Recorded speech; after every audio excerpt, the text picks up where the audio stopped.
Welcome to our time of devotion. We are glad that you are with us again. Trust that you're doing well. Today we're going to be in John chapter 20. John chapter 20.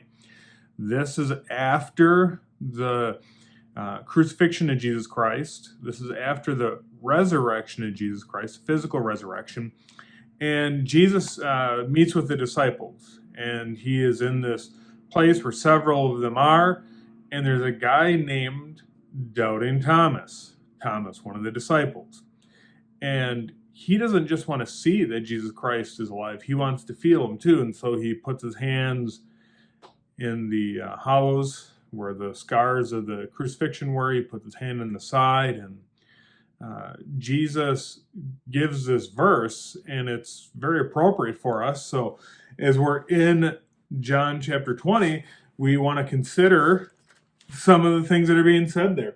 So let's look at John chapter 20, verse 29. And it says, Jesus saith unto him, Thomas, because thou hast seen me, thou hast believed. Blessed, happy are those people, are they that have not seen and yet have believed.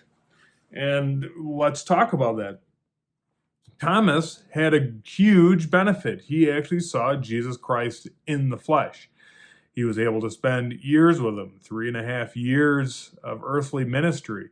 He was able to actually physically touch Jesus Christ. And people today will say, well, I'd believe there was a God if I could see him. I would believe that there was a Jesus Christ if he would just simply talk to me. Well, for us, there's a reason why we call it faith. And he says, well, you're just taking Christianity on faith. Well, absolutely true. I have to believe something. Everyone has to believe something.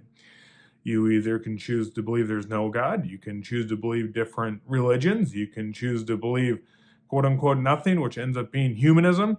You can believe all sorts of things, but blessed is that person who, even though he doesn't see Christ, trusts in him. Now, we have a reasonable faith, and if you were to study this book, I've heard people say, well, I've read the Bible, so that's why I believe what I believe, which usually means they don't trust in Jesus Christ. But if you take a moment to study the Word out, if you consider how this all comes together and sews together, I want to say that when you finally put your trust into him, it's a reasonable faith.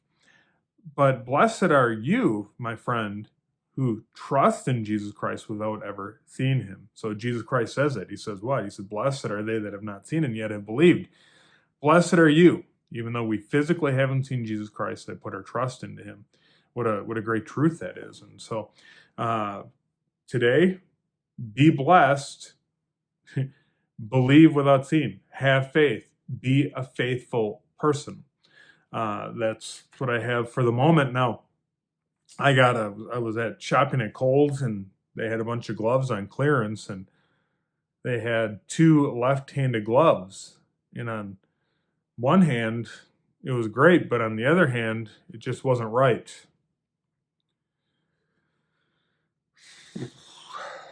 Then, besides that, I have the blessing of, I'm actually leaving the pastorate. I got a job. It's going to pay me 5 days a week to sleep. $15,000 a month. It's my dream job. All right, maybe I'm not leaving. Maybe I'll stay around, but we trust that you're doing well. I just want to let you know, I got a new mug. Someone gave it to me. Merle and Sharon Smith gave me this mug so you can experience Wisconsin. It says, pass along Wisconsin's dairy tradition. I live in a great state. By the way, we have great food. Our dairy is awesome. Our bratwursts are awesome. We got a million things that are awesome. Culvers are awesome.